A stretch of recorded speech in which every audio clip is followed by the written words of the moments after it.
Hey everyone, my name is Nigel with Skatechurch here in Portland, Oregon. And today I'm going to be teaching you 5 really easy no-comply tricks that pretty much anyone can learn.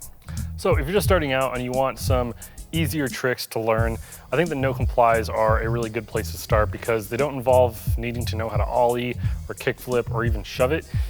You can kind of create a lot of different tricks with the no-comply. So I'm going to show you 5 of my favorites. So this first one's going to be the no-comply front shove.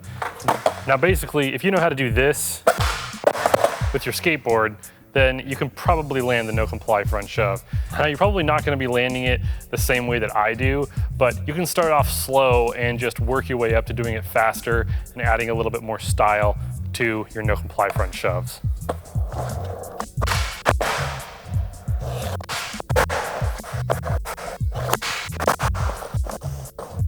So the basics of this trick, pretty simple. What you're gonna wanna do is, as you step off and you put one foot down on the ground, your back foot is gonna be kind of back here with your heels hanging off a lot. And basically what you're gonna do is you're just gonna kind of kick it and shove it forward. Now, it does have a tendency to wanna flip sometimes when you shove it forward. The way that I alleviate that is I just hang less of my heel off the side. The less of your heel is off, the less likely it is to flip while you're trying to shove it. So as I said, you don't have to worry about getting them perfectly when you first start. Your first no-comply front shove might look something like this.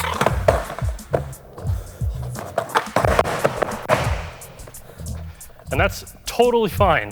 It's totally fine if that's how you start out, but as you get more comfortable doing the no-comply, and actually popping your tail so your tail makes contact with the ground, then it's going to be able to pop a lot higher. You're going to be able to kind of jump back on it instead of stepping back on it. And it's just going to look a lot better. So yeah, that was the no-comply front shove. So this next one's a little weird and it takes a little bit more fine timing to get it right. But this is what I like to call the no-comply hand flip, I guess. So it's actually pretty simple, and this is another one that you can start out doing really, really slow and just, try doing it faster and adding a little bit more style as you do it. But basically, it looks a little something like this. So like I said, this trick is pretty self-explanatory, and you can pretty much figure out how to do it just by watching it. But basically, you're gonna take your front foot off, and you're gonna slap your tail to the ground, and then you're gonna use your hand. I'm regular footed, so I use my left hand, and that's what I use to actually flip the board. If you're goofy, you'll use your right, but you're gonna use your hand to flip the board and essentially using your left hand, doing what your left foot would do if you were gonna do a kickflip. So as you get more and more comfortable with doing that, just popping it up and flipping it, then you can do it while riding, and it's essentially the same deal. You're just gonna be, moving forward, obviously, putting your front foot down, popping it up, and then just jumping back on. And again, you can start off slow and just do it as slowly as I just did it now. So let me show you how it might look if you were first starting out. Kind of learn how to jump back onto your board, and that's gonna be like the trickiest part for you is just timing. So you don't wanna jump on right when it's like, upside down. You wanna wait until it's gone the full 360 degrees for the kickflip and then jump back on. I think that's the hardest part of this trick. It's not really flipping the board, because that part's pretty easy and pretty self-explanatory, but it's the jumping back on that's gonna be the hardest. So just keep practicing, and it's a pretty fun one to do, and it kind of helps you with your timing when it comes to like flipping your board too, so yeah. It hurts your hands though. This next one's a personal favorite of mine, and that is in the no-comply pressure flip. So now we're getting a little bit more advanced, and this one is actually a lot easier than you would think. Pressure flips in and of themselves, I think, are a pretty easy trick. They're just a little bit more difficult when you don't understand how they work. So basically how a pressure flips works is if you put a lot of force right here at the pocket of your skateboard, it's right there, this little pocket right here. That's where you want to push down on. Then it'll do something like this. And if you're ever just like, messing around with your skateboard and you just do this, that's essentially a pressure flip.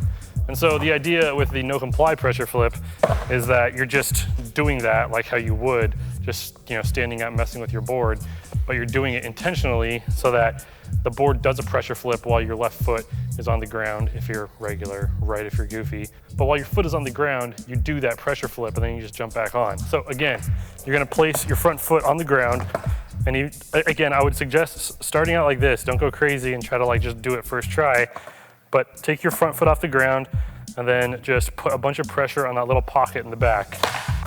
And then you jump back on. And that's the no comply pressure flip.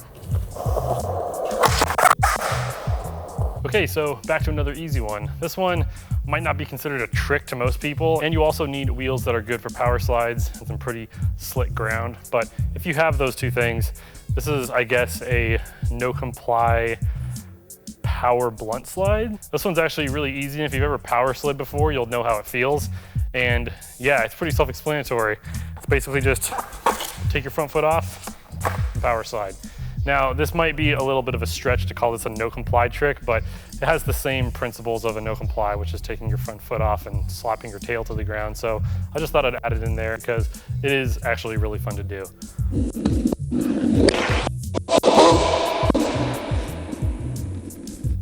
All right, for the last no comply trick, since we started off with the no comply front shove, I thought I would end it off with a no comply shove it, just a regular backside shove it. And I feel like a lot of beginners are way more comfortable with doing backside shove its than they are doing front side. So I just thought I'd show you the no comply version of a backside shove it, and it's actually pretty easy. Like, a lot of people have trouble doing backside shove its because they put their back foot where they normally would for a regular shove it if you're just going to do it without the no comply, but that's not what you want to do, because when you do it that way, that's when you accidentally do that pressure flip like we did earlier. The trick to doing a no comply backside shove it is actually having your back foot way more like you would a heel flip or something like that. So you're going to want to have your heel hanging off of the tail a lot more than you would doing it like a normal shove it. So you want to have your heels hanging off. Don't let any of your toes be off of the edge, and that's what's going to keep it from flipping. So basically, you keep your heels hanging off, and then it doesn't flip as much. So it's a lot easier to keep control of and keep it under you. So yeah, those are my 5 no comply tricks that basically any beginner should be able to learn pretty quickly. I hope you enjoyed them. If you did, be sure to leave a comment in the comment section below and subscribe to Skatechurch PDX. Thank you so much for watching, and I will see you all next time. Later.